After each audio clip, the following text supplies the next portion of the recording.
আজকে একটা রান্না দেখাচ্ছি। সেটা হচ্ছে আমার খুব সাধারণ, আমি যে খাওয়াগুলো দেখাই সবই খুব সাধারণ খাওয়াই। তো আজকে দেখাচ্ছি লাউ পাতা। লাউ পাতা দেখুন, আমি এই যে লাউ শাক, এই লাউ শাক কিন্তু প্রায় 6 মাস আমার ডিপে আছে, কিন্তু দেখুন রং কিন্তু একটুও নষ্ট হয়নি, এইরকমই থাকবে। আমি এটা যখন আমি ভাপিয়ে দিয়েছিলাম তখন কিন্তু আমি রিলেও দেখিয়েছিলাম, এটা এরকমই আছে। এটা একদম ডিপে ছিল এবং একটুও কোনো রকম হয়নি। এটাকে আমি একটু নামিয়ে রেখেছি, এখন পানিতে দিলেই কিন্তু এটা খুলে যাবে একদম পুরোটাই। তো আমি এটা দিয়ে আজকে এই লাউ শাক দিয়ে আর বড়ি দিয়ে আর চিংড়ি মাছ দিয়ে আমি একটা রান্না করছি। খুবই বাঙালি খাবার, এবং এর মধ্যে বড়িটা ভেজে নেব আর নামাবার আগে দেব। এটা চিংড়ি মাছটা আগে একটু সামান্য মশলা দিয়ে কষে নেব, তারপরে দিয়ে দেবো, কারণ চিংড়ি খুব অল্প সময়ের জন্য মধ্যে হয়ে যায়, লাউ পাতাও। তা এটা শাকের সাথে চিংড়ি যাবে আর কি। তো লাউ শাকের সাথে চিংড়ি, তো আমি করে দেখাচ্ছি কেমন হবে। খেতে খুবই ভালো হবে, বাঙালি খাবার দুপুরের ভাতে খুবই ভালো হয়। আমি বড়িগুলো এখানে দিয়ে দিচ্ছি, তেল গরম করেছি, বড়িগুলো দিয়ে দিলাম। দেখুন একদম খুব অল্প সময়ের মধ্যে হয়ে যাবে এগুলো। আমি এগুলোও সব একবার খুলে পরে আবার আমি আটকে রেখে দিই, ইয়েতে মুখ বন্ধ করে একদম ডিপে রেখে দিই। ডিপে থাকলে কিন্তু এগুলো একটু নষ্ট হয় না। আর আগুনটা খুব বেশি দেবেন না, তাহলে কিন্তু পুড়ে যাবে বড়িগুলো। বড়িগুলো খুব ঘন ঘন নাড়বেন। আর বড়ি কিন্তু তেল টেনে নেয়, একটু তেল টেনে নেয়, সেজন্য একটু বেশি করতে হবে না, আপনি জাস্ট এটাকে একটু ভেজে নেবেন। আমি এটা দেখিয়ে দিচ্ছি এটা কেমন করে বড়ি ভাজা হলো। একটু লাল লাল করে ভেজে নেবেন, একটু তখন ওটা মুচমুচে হয়ে যাবে, ঠান্ডা হলে মুচমুচে হয়ে যাবে। আর তারপরে যখন নামাবেন তখন এটা দিয়ে দেবেন লাউয়ের মধ্যে। আমি শুধু লাউ লাউর শাক দিয়ে করছি, যেটা আমি প্রায় 5 মাস তো হয়েই গেল বোধহয়। আমি ভাপিয়ে নিয়ে ফ্রিজে রেখে দিয়েছিলাম ডিপে, আমি দেখিয়েছি রঙটা। তা এটা আপনারা এইভাবে লাউয়ের আজকে রেসিপিটা দেখিয়ে দিয়েছি, লাউ শাকের সাথে চিংড়ি মাছ। রসুন দিতে হয়, আমরা অন্তত দেই যে শাক জাতীয় জিনিসে রসুন আর পেঁয়াজ, যেমন শুটকি মাছে দিতে হয়, ওইরকম এখানেও দিতে হবে। আর রসুন এখন আমি কিছু পরিমাণ দেব, সবটা দেব না। আমি অনেক বেশি রসুন আর পেঁয়াজ দিতে হয়, বিশেষ করে লাউ শাক রাঁধতে গেলে কিংবা অন্য যে কোনো শাকের ক্ষেত্রে আমি একটু পছন্দ করি যে পেঁয়াজটা দিই। না দিলেও যে হবে না তা নয়, হবে, কিন্তু সেটা একরকম খেতে হবে। আর এর সাথে আমি চেরা 3টে লঙ্কা দিয়ে দিচ্ছি। এটা এখন আমি একটু ভেজে নেব। নিয়ে দেখুন এই যে সেই শাক যেটা আমি রেখে দিয়েছিলাম, বলছি যে 5-6 মাস তো হয়েই গেছে, তো সেটা একটুও নষ্ট হয়নি, একদম এরকমই আছে, ডাটাগুলো একদমই এরকম। তো আমি এটা দিয়ে আর চিংড়ি মাছ দেখেছেন আপনারা, চিংড়ি মাছের সাইজটা হবে এইরকম, একদম বড় চিংড়ি কিন্তু আমি ব্যবহার করছি না। এই লাউয়ের শাক দিয়ে যেটা চিংড়ি করি সেটা কিন্তু ছোটো চিংড়ি, মানে মাঝারি, একদম কুচো চিংড়ি নয়। কিন্তু এক একটা রান্নায় এক একটা ধরনের জিনিস খুব দরকার হয়, তো সেই হিসেবে বড় চিংড়ি দিলে আপনাকে কেটে দিতে হবে। আর যদি একদম কুচো চিংড়ি দেন খারাপ হবে তা বলছি না, কিন্তু সেটাও একটা ব্যাপার আছে রান্নার ব্যাপারে, যেমন কাটা একটা নিয়ম থাকে সব কিছু, সেরকম এখানেও নিয়ম আছে। যে আমি অন্তত মানি যে খেতে গেলে এই ধরনের রান্নায় মাঝারি ধরনের চিংড়িটা, মানে হরিণা চিংড়ি হতে পারে, দেশি চিংড়ি, নদীর চিংড়ি করে তো খুবই ভালো খেতে স্বাদ হয়, চাষির চিংড়িতে খুব ভালো স্বাদ হয় না। তো আমি এখানে একটু মশলা দিয়ে দেব, সব রকম মশলাই আছে, কোনো আলাদা কিছু না। যেহেতু আমি চিংড়ি দিয়েছি, চিংড়িতে দিয়েছি বলেই আমি, শাকে কিন্তু কোনো মশলা যায় না, কিন্তু চিংড়িতে দিয়েছি বলেই এখানে কিন্তু মশলাটা যাচ্ছে। এখন আমি একটু নুন দিয়ে দেবো, আর তারপরে একটু মশলাটাকে 2 মিনিট কষিয়ে নিয়ে তারপরে চিংড়িটাকে দেবো।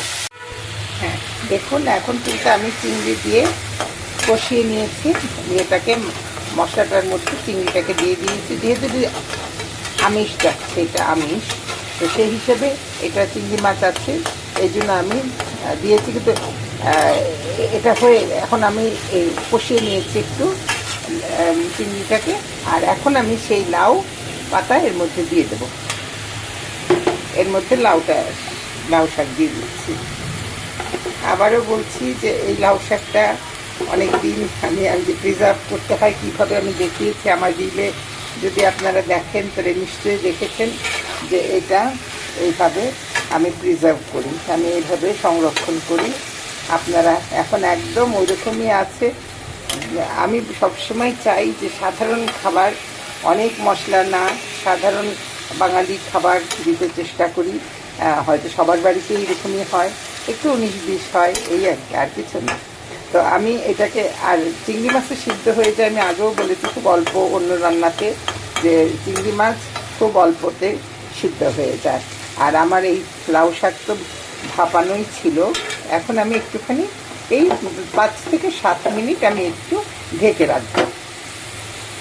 তারপরে আমি আবার একটু পেঁয়াজ দেবো, একটু লঙ্কা দেবো, রসুন দেবো। এখন আমি এটাকে একটু ঢেকে দিচ্ছি, আর ঢাকা দিয়ে নুন টুন দিয়ে দিয়েছি। এখন আমি ঢেকে দিলাম, এখন কিছু 5 থেকে 7 মিনিট, তারপর দেখাচ্ছি। এই যে আমার এটা 5-7 মিনিট হয়ে গেছে, একটু পানি বেরিয়েছে এর থেকে। আর আমি যখন কষানো হয়েছিল মশলাটা, তখন সামান্য পানি দিয়ে একটু, নাহলে মশলার তো কাঁচা গন্ধটা যায় না, সেইটা।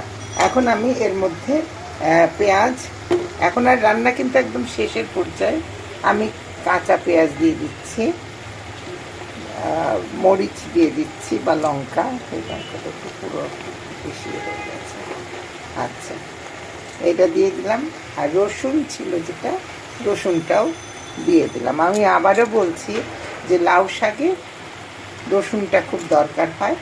আর সেই সঙ্গে সব শাকে আমি মনে করি, শাকে যারা বাঙাল বাড়ির খাওয়া আমরা বলি, সেখানে আসলেই একটু পেঁয়াজ দিতে হয়, আমরা দেই। আর এর সাথে যেটা বড়ি আমি ভেজে রেখেছিলাম, দেখুন বড়িগুলো কিন্তু আমি ভেঙেও দিয়েছি, কিছু আস্তেও দেব। এই শব্দ পাবেন আপনারা, আমি দেখে দিচ্ছি যে একটা মুচমুচে শব্দ হবে। এই যে শব্দ হলে এটা ভেঙে যাচ্ছে, এটা ভেঙে যাচ্ছে। আমি একটু ভেঙে ভেঙে দিতে চাচ্ছি, যেগুলো ভাঙে না একটু, অনেক সময় বড়ি তো সবসময় হয় না। এই যে ভেঙে যাচ্ছে, আওয়াজ হচ্ছে, আপনারা শুনতে পাচ্ছেন।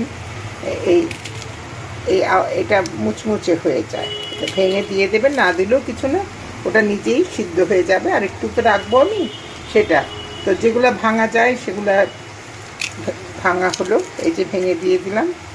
আর 2-1টা আছে যেগুলো একটু শক্ত হয়, বড়ি সবসময় যে একদম সবগুলোই যে মুচমুচে হবে তা হয় না সবসময়। তো এগুলো বেশিরভাগই হয়েছে, আর যেগুলো হয়নি আমি দিয়ে দিলাম। আর চুলো এখন কিন্তু খুব হালকা রাখতে হবে, চুলো খুব হালকা রাখতে হবে। আর লবণটা নামাবার আগে আমি আরও, এই যে এখন একটু ভাপে হবে, এই ভাপে হবে, কারণ আমার ইয়েটা তো সিদ্ধ হতে হবে। বড়িটা মুচমুচে হয়ে গেছে যেগুলো, আর কিছু এই ভাপের মধ্যে ওটা হয়ে যাবে। এই পানি আছে এর মধ্যে, ভিতরে কিন্তু পানি আছে।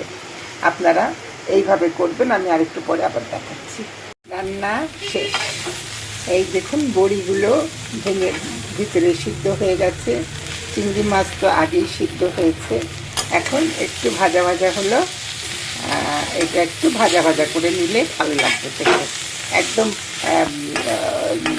মানে ভাজা ভাজা হলে শাক তো আসলে একটু পানি থাকলে ভালো লাগে না, একটু ভাজা ভাজা করলেন এটা খেতে খুব ভালো হবে।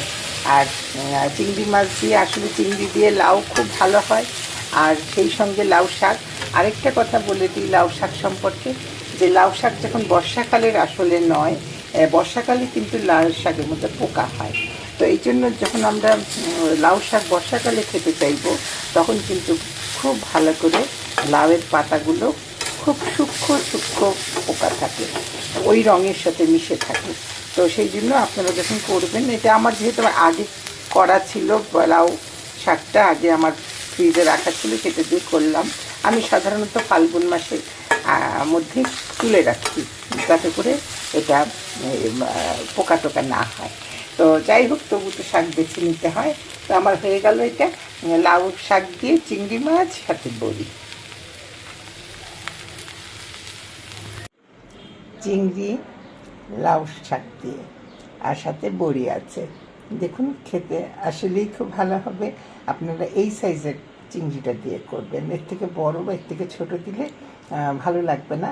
এটা যেমন শাকও পাওয়া যাবে, চিংড়িও পাওয়া যাবে। তো আপনারা এটা করে দেখবেন, ভালো লাগবে যে প্রসেসে আমি করেছি।